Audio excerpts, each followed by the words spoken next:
अध्याय 111 अहिल्याबाई मान्यवरांच्या नजरेतून क्रमशः भाग 12। पुण्यश्लोक अहिल्याबाई होलकर विश्व में आदर्श महिला शासक थी।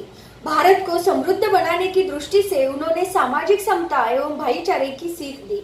उनकी आदर्श राज्य प्रणाली एवं न्याय प्रणाली आज भी हमारे लिए उपयोगी है। विलासराव देशमुख, पूर्व मुख्यमंत्री, महाराष्ट्र राज्य। जिस प्रकार गंगा जी का उद्गम अत्यंत छोटे रूप में होकर आगे बढ़ता जाना है, उसी प्रकार गंगाजल निर्मल मातोश्री के संबंध का उत्साह भी दिन प्रतिदिन चारों तरफ फैलता जाता है। हमें हर्ष है कि इस उत्सव को सारे भारतवर्ष में वह स्थान प्राप्त हो गया है कि जो स्थान प्रत्येक देश में उस देश की राष्ट्र विभूतियों के उत्सव को प्राप्त होता है।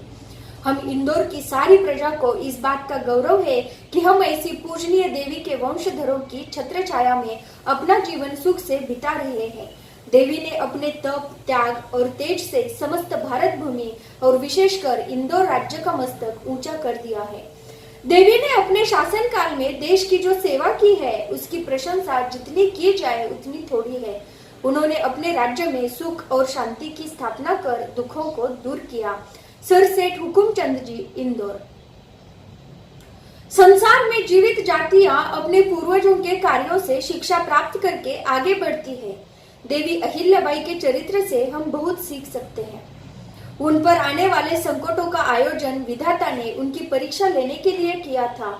जन सेवा का व्रत लेकर वे उसमें उत्तीर्ण हुई। उन्होंने राजनीति के साथ धर्म का समन्वय किया था और यह सिद्ध कर दिखाया कि किस प्रकार धर्म की सहायता से रूखी राजनीति कल्याणकारी हो सकती है। वे इंदौर की महारानी ही नहीं, समस्त भारतवर्ष की धर्मपरायण जनता की अधीश्वरी थी। उनके कार्यों पर इंदौर को ही नहीं, सारे देश को आज भी गर्व है। स्वर्गीय श्रीमंत जीवाजीराव शिंदे, मध्य भारत के राजप्रमुख। हमारे देश और राज्य के कल्याण के लिए उनकी यानी कि देवी अहिल्या की पूजा और स्मरण के बढ़कर और कोई बात नहीं हो सकती। और इसी विचार से इन देवी जी की पुण्यतिथि मनाने के लिए और इस उत्सव को संपूर्ण भारत में प्रचलित करने के लिए सफलतापूर्वक जो प्रयत्न किया जा रहा है, उसके लिए धन्यवाद के पात्र है। मेरे ख्याल से तो आपकी यह सेवा केवल इस राज्य ही की नहीं, लेकिन सब देशों की है। इस बात की अत्यंत आवश्यकता है कि हमारे बालक बचपन ही से भारत के महापुरुषों के जीवन चरित्र पढ़ने लगे, जिससे उनका भी चरित्र सुधरे। देवी श्री अहिल्याबाई के इतने गुण हैं और उनके बारे में इतनी कथाएं प्रचलित है तथा उनकी कार्यावली भी ऐसी है कि यदि उनमें की एक एक बात पर एक एक अध्याय अथवा कहानी के ढंग पर बच्चों की समझ में आने योग्य एक एक पाठ लिखा जाकर उनकी पुस्तकों में शामिल कर दिया जाए, तो देवी जी के वीर और उच्च चरित्र से उनको अवश्य ही बहुत बड़ा लाभ होगा।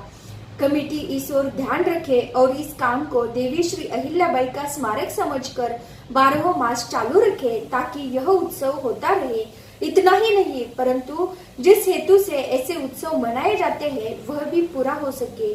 स्वर्गीय श्री SM बापना, होलकर राज्य के प्रधानमंत्री।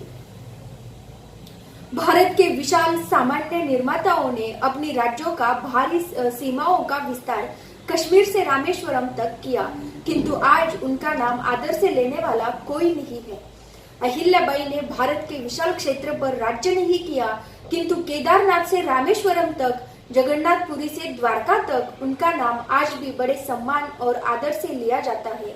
उन्होंने अपना अनूठा सांस्कृतिक साम्राज्य इन स्थानों पर कायम किया था, जिसकी यश पताका आज भी फहरा रही है।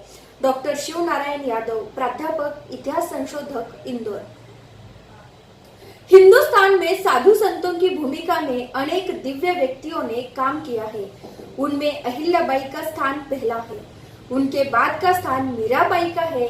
ये दोनों राजघराने से होते हुए भी परमेश्वर के रूप में तादाम्य हो गई थी। यह एक दिव्य बात है। कमलाबाई की बे, इंदौर। अहिल्याबाई होलकर 18वीं सदी के भारतीय शासकों में संभवतः एकमात्र ऐसी शासक थी जो जन कल्याण की कसौटी पर खरी उतरी। अपने जीवन काल में ही उन्हें नारी से देवी बनने का गौरव प्राप्त हुआ था। आने वाली पीढ़ियों के लिए भी वे श्रद्धा और पूजा की पात्र बनी है। इनकी दानशीलता और निर्माण कार्यों की महानता के बीच उनकी राजनीतिक एवं सैनिक उपलब्धियां कुछ आच्छादित भले हो जाती है, परंतु वे किसी भी हालत में कम गौरवपूर्ण नहीं थी। डॉक्टर बालकृष्ण पंजाबी, इतिहास के प्राध्यापक, होलकर शाही के अभ्यासक, इंदौर।